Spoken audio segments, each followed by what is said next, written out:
It's Zena, your best friend who loves horror. So today I'm going to be sharing with you guys my top 4 Mexican filmmakers. So the first one we're going to be starting with is Rigoberto Castaneda. So he's actually the director of one of my favorite international shows on Netflix, and that's Diablero.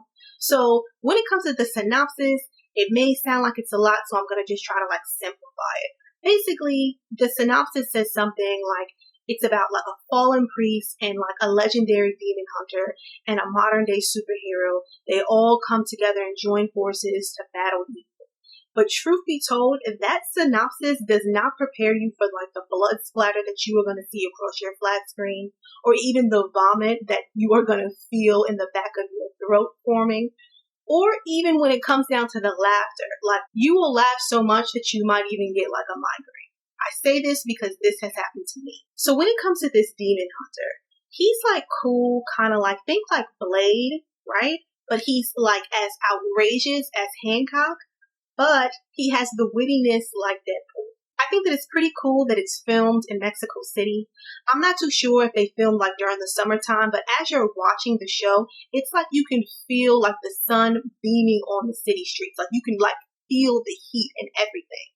And on top of that, I remember seeing commercials, visit Mexico City, right? And in those commercials, you hear this tropical happy music. You see the lively pinks and orange colors. And honestly, the only lively stuff that you see in Diablero, it's the blood. So back to Rigoberto. He is just such a humble guy. I remember being able to sit down and have a conversation with him, and we were talking about this particular scene that involved a house and it had demons. And here I am just watching this on screen, and it's again, he is so humble. I don't know if you guys ever met someone who's super humble and you just want to do stuff for them. So it's I just feel the need to take him out on a 3-day weekend and just start throwing trophies at him. I actually have a trophy that I got in 3rd grade from soccer, and I just want to throw that at him just because you know what? You deserve all types of accolades because you're awesome. So unfortunately for me, I feel I learned about Rigoberto pretty late.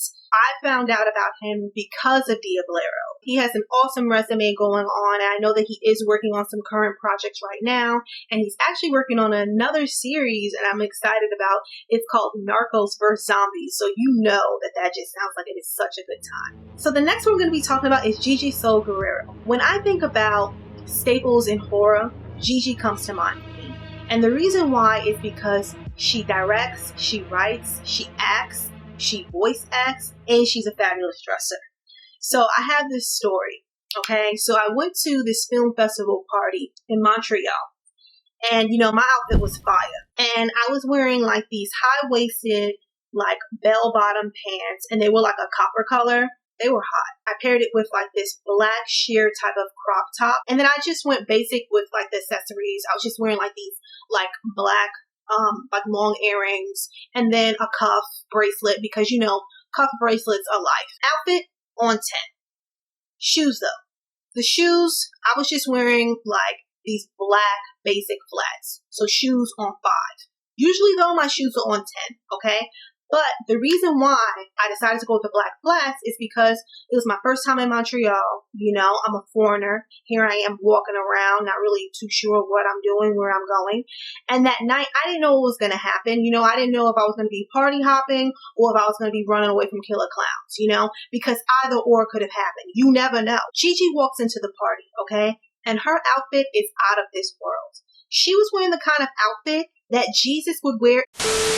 Honestly, I felt like going back to my hotel room and changing because first off, how am I supposed to talk to her looking like this? I thought I looked nice, but I don't know what happened. And on top of that, I refuse to lose a battle royale when it comes to shoes. But honestly, I did lose. Point is, Gigi does it all.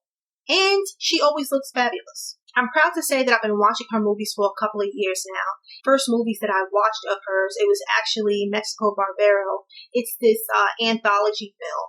And I felt that her segment was the absolute best. It blew me away from the twist that I didn't even see coming. And then even simply with the Day of the Dead makeup. She also directed La Quinceañera, Into the Dark Culture Shock, and an episode of The Purge. Each project she does, she levels up. So the next one we're going to be talking about is Sandra Betteru. She is another one that I feel as a writer and a filmmaker that she levels up with each project. And you know, she's just such a beautiful woman. She has like these piercing cat-like eyes. When you look into her eyes, it's like you're getting lured in to her tales of demons and ghosts and anything that will honestly just make you look for like the nearest religion to cling to. And it makes no sense because she actually has like a sweet smile like a 5-year-old. I say this because Sandra just has such a dark mind that I cannot get enough of.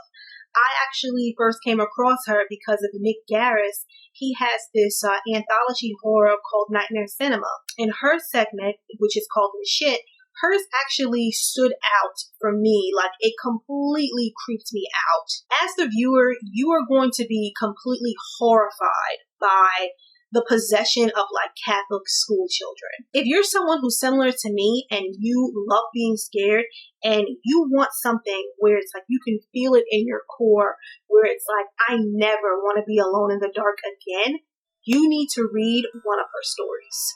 Okay, so the last one we're going to be talking about is Giselle Curry. So, I know technically she's not a filmmaker, but she is a big time creator.